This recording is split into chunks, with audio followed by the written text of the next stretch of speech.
Hello guys, मैं हूं संतोष जावरिया और आप देख रहे हैं अनुपम एजुकेशन चैनल। हमारे चैनल पर आपका हार्दिक हार्दिक स्वागत है। इस वीडियो के अंतर्गत हम आपको क्लास 10th यानी कि हाई स्कूल मुख्य परीक्षा 2022 के विज्ञान विषय के क्वेश्चन के आंसर्स बताने जा रहे हैं। तो चलिए बढ़ते हैं क्वेश्चन की ओर, जहां पर पहला क्वेश्चन हमारा सही विकल्प से रिलेटेड है।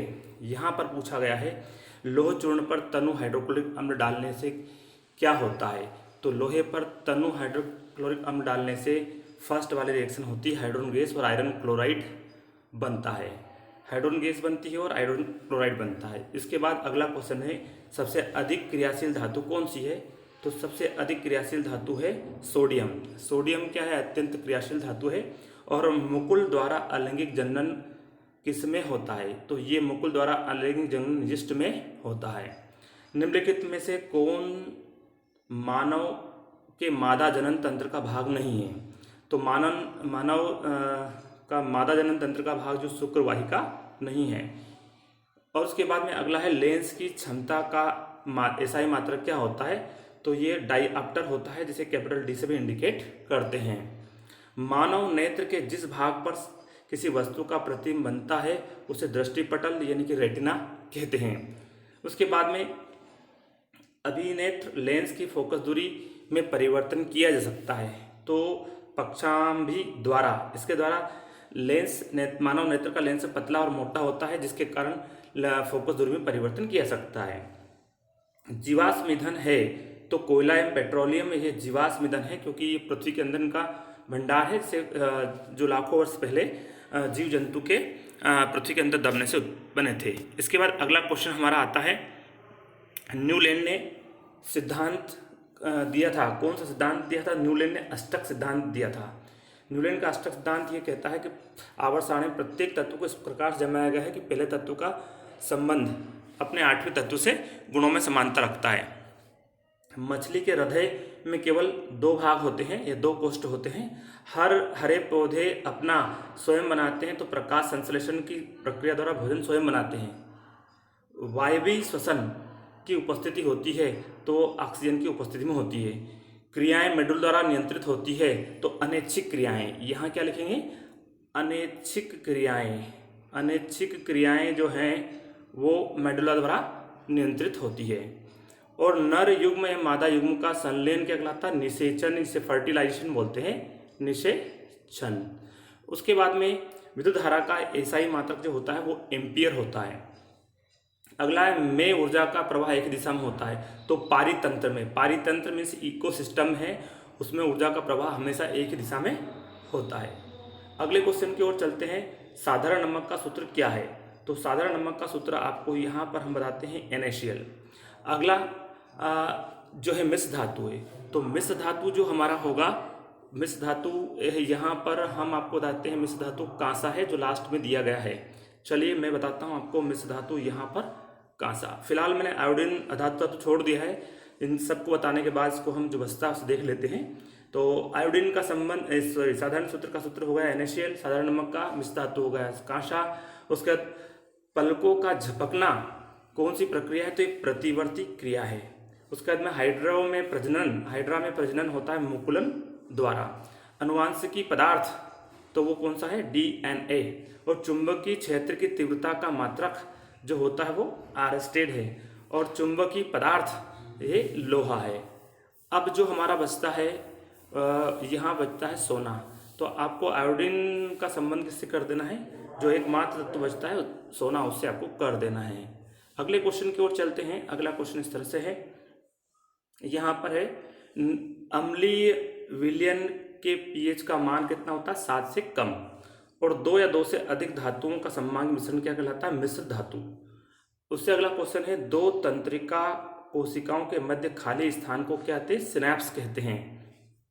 अगला है, रजोधर्म की अवधि में कितने दिन की होती है। तो ये 3 से 5 दिन की होती है। अनुवांशिकी के जनक का नाम है तो मेंडल जो है अनुवांशिकी के जनक के नाम से इनको जाना जाता है। लेंस सूत्र होता है 1/v - 1/u बराबर 1/f। यदि आपने 1/f पहले लिख दिया और ये वाली साइड इधर लिख दी तो भी कोई दिक्कत नहीं है। विद्युत परिपथ का अर्थ क्या है? तो विद्युत धारा का सतत प्रवाह और बंद परिपथ में होना, ये कहलाता है विद्युत परिपथ कहलाता है। चुंबक में कितने ध्रुव होते हैं? 2 ध्रुव होते हैं, एन ध्रुव और एस ध्रुव। एन मतलब नॉर्थ और एस मतलब साउथ। इस तरह से हमारा ये प्रश्न है। अगला इस क्वेश्चन पेपर में इस तरह से क्वेश्चन आए थे, लोहे की वस्तुओं को हम पेंट क्यों करते हैं? तो आपको पता है कि धातु संक्षारण को रोकने के लिए। श्वसन उष्मा क्षेत्र में विक्रिया क्यों है? संक्षारण से सुरक्षा के 2 तरीके लिखिए। तो देखिए यदि ध्यान देखें तो ये ऊपर उत्तर दिया था यहाँ पर इस क्वेश्चन का। संक्षारण से बचाने के लिए पेंट लगाते हैं, ग्रिल लगाते हैं, इस तरह से। धातु अधातु में अंतर, परमाणु का आकार को परिभाषित कीजिए, न्यूलैंड के अष्टक नियम की 2 सीमाएं लिखिए। इस तरह से आप ये देख पा रहे हैं, इसमें अन्य प्रश्न इस तरह से दिए गए थे। अगला है यहाँ पर एक मैं क्वेश्चन आपको सोल्व कर दिखा देता हूँ। आंकिक प्रश्न है, 12 विभवांतर से के 2 बिंदुओं के बीच 2c कूलाम आवेश ले जाने से कितना कार्य करना पड़ेगा? तो कार्य ऊर्जा में रूपांतरित होता है, तो 1/2 cv² वाला फार्मूला हम लगा देंगे। c का मतलब है यहाँ पर आवेश जो कितना है 2, और v यानी कितना है, विभवांतर 12 है, तो 12 का वर्ग 144 है, ये 2 से 2 कट जाएगा और 144 जूल ऊर्जा यहाँ पे आ जाएगा आंसर। आगे की ओर चलते हैं। अन्य यदि कोई आंकिक प्रश्न है तो हम उसको सोल्व आपको करके बताएंगे। तो चलिए यहाँ पर इस तरह से सरल सा प्रश्न पत्र आया था। उम्मीद है कि आपका प्रश्न पत्र अच्छा रहा होगा और निश्चित रूप से आप अच्छे अंक प्राप्त करेंगे। यहाँ पर देखिए मीथेन CH4 और C2H4 की इलेक्ट्रॉन बिंदु संरचना बनाइए। तो मीथेन के लिए कार्बन, इसके आसपास हाइड्रोजन इस तरह जोड़ना है, और यहाँ पे एक डॉट, कार्बन के 4 इलेक्ट्रॉन हो गए, या हाइड्रोजन का 1 इलेक्ट्रॉन क्रॉस से, 1 हाइड्रोजन का इलेक्ट्रॉन क्रॉस से और 1 इलेक्ट्रॉन क्रॉस से, ही हो गया। ये आपको बताना है। डॉट वाले इलेक्ट्रॉन्स कार्बन के और क्रॉस वाले हाइड्रोजन के हमने शो कर दिए हैं। इस तरह से आपको क्या करना है, एथेन का करना है। अगले क्वेश्चन की ओर चलते हैं। अगला क्वेश्चन हमारा इस तरह से है, अवतर्पण के 2 उपयोग लिखिए। आपने याद किया ही है। मैं यहाँ पर आपको ये अगला प्रश्न करके बताने का प्रयास करता हूँ। उस उत्तल दर्पण की फोकस दूरी ज्ञात कीजिए जिसकी वक्रता त्रिज्या 32 सेंटीमीटर है। तो भाई देखिए फोकस दूरी f होता है r/2, ये फार्मूला आपको लगाना है। f बराबर r/2, r कितना है 32, 32/2 यानी कितना आ जाएगा 16।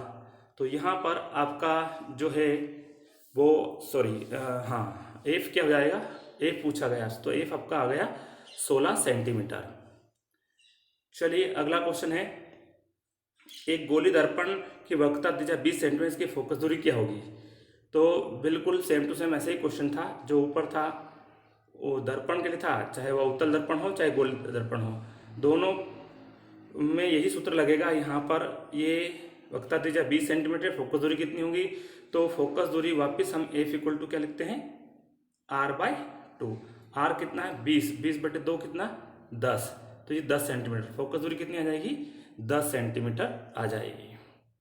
ऊपर वाले में अच्छा यहाँ पर फोकस दूरी पूछी गई, सॉरी यहाँ पर फोकस दूरी पूछी गई, तो यहाँ पर फोकस दूरी ठीक है। ऊपर वाले में क्या पूछा गया था, इसमें फोकस दूरी पूछी गई, दोनों में फोकस दूरी पूछी गई, दोनों सवाल सेम टू सेम है। इस तरह से आप देख पा रहे हैं कि बहुत सरल सा प्रश्न पत्र आया था। हमारे इस वीडियो को देखने के लिए आप लोगों का बहुत बहुत धन्यवाद साथियों। जय हिंद, जय भारत।